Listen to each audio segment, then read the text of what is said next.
last bend has been challenging for us as adults. We have been understanding that informational texts have narratives and cross-assessing our ability to read narratives within informational, and that's or reading and changing text. The lens. Yep. And so it's been so demanding for them to be like, wait, what?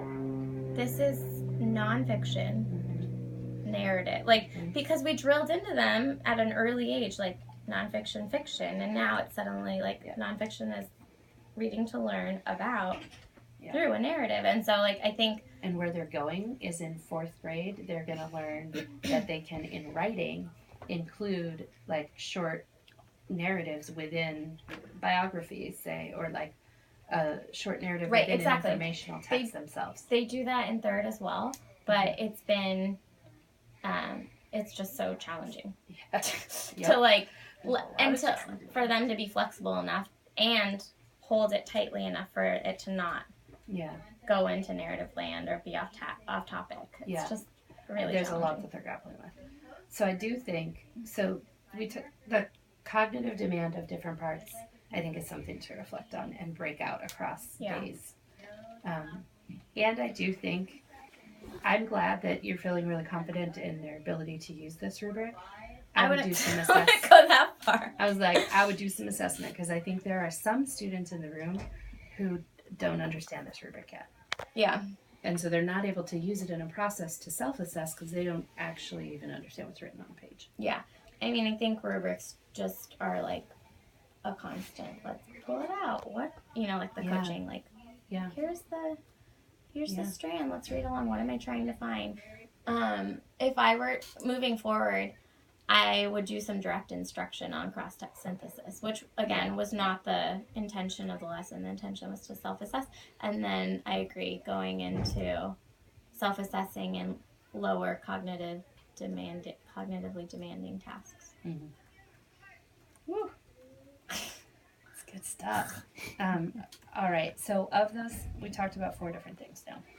We talked about the possibility of changing the homework to summarize a shared text. We talked about... You mean for next steps or for... Mm-hmm, for next steps. We talked about finding a strategy for within their notebooks. We talked about direct instruction on cross texts. Sorry, these are adjustments, not next steps. Sorry, yes, these are adjustments you might make.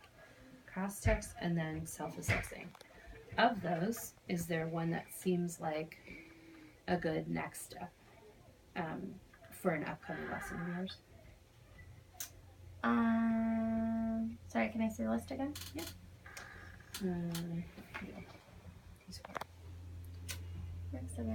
Should not call them action steps though. Adjustments. Are there any that would apply to an upcoming lesson? Well, after I read this, I changed the homework, so they're already getting summary homework exclusively. Okay. And then in the summary homework, I wrote in, because she doesn't give homework for teacher letters. You get to make those yourself. I wrote in language about put yourself on yesterday's summary. See if you can make tonight stronger. And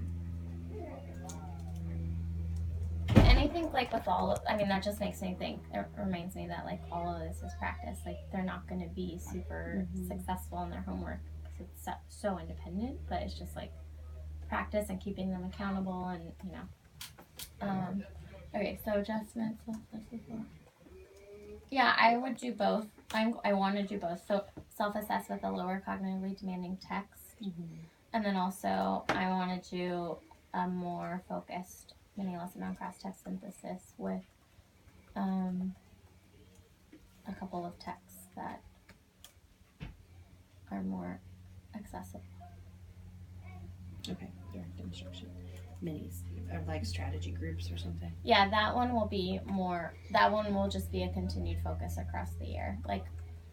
In our breakout weeks between units, because we're about to change into a new unit.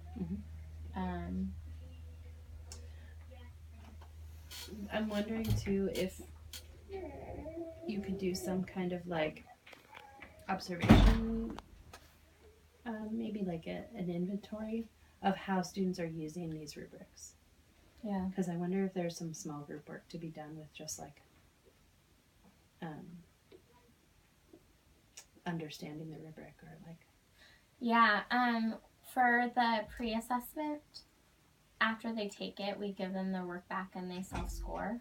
Mm-hmm. So like, I think the lessons are actually, like they choose 4 strands on the rubric, and that's what the rubric they had today was, just those 4 strands. Uh-huh. Even though they have the whole thing in their folder, so I can coach in on conferences. They always open up to their sheet protector. But so they do that. Like I coach into their progressions a lot with like the whiteboard, or sorry, with the dry erase. Part of it now I'm thinking about the challenge with the rubric. Part of it is that a lot of the strands are so similar, and like even in the one I was like modeling finding the right one, they both said summary in them, and so part of it is just really getting strong in a strategy, which also takes time. Maybe like I almost think they were overloaded. Yeah, they were overloaded. Breaking that summary or breaking the rubric down for students who are not even like reading near this grade level, I think might really help. Or even giving them the rubric that has like a first, second, third grade one. Well, like my more struggling readers have fluency and word detectives highlighted. Okay. And they always can turn to it and be like, I'm focusing on fluency. Okay. And here's, like, so it is, but then it's like if it's a whole class. Have that today? Do they have a different rubric at the carpet, or yeah. I just missed it? Aha, okay. So they have that in their folder, and it's in sheet protector, and it's like 4 pages double-sided. Mm-hmm. Yeah, it's a long progression. The one I gave today was just, these are the 4, those are the 4 that are assessed in the pre-assessment, the 4 that are assessed in the post-assessment. Okay. But I didn't want them all like fumbling around. It's like a one-sheeter that you can have out and not get confused in your folder, but they were still confused. So, well, maybe a good next step is coming in to see some of that small group work or some of this like next, like using a lower cognitively demanding text. Yeah, small group would be good. We have scheduled next week, and I'm wondering if this is going to be small group reading. It's in the afternoon. I can definitely do that then. We have it scheduled. It could be during guided reading time. Is that 1:30? Reading time. It can be. I mean, I moved today's lesson. Thanks. Amanda was teaching it. That's also why we were short up against recess. Yeah. Is that okay to do that then? I'll make it work. It's Monday. 1:30. I'll come in for the like other half of reading instruction.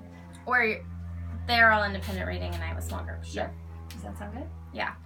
And it'll be just focus time using the rubric. And this lesson was one that you did plan, that you submitted a lesson plan, or do you want to do that for this next one?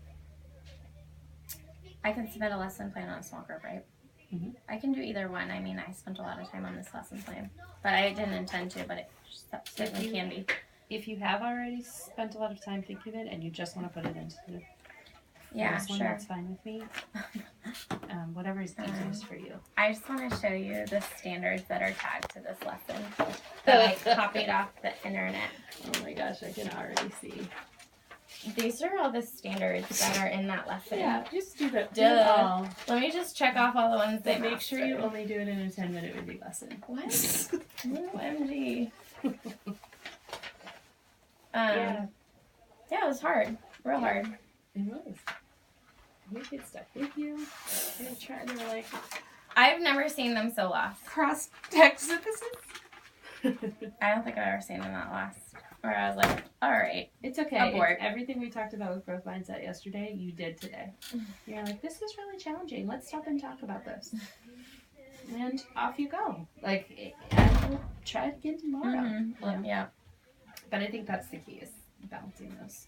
Mm-hmm. What's going to be the thing that's not cognitively demanding? Right. You asking? No. I'm saying think about that question when you play. Yep. Cool. So I'll see you Monday.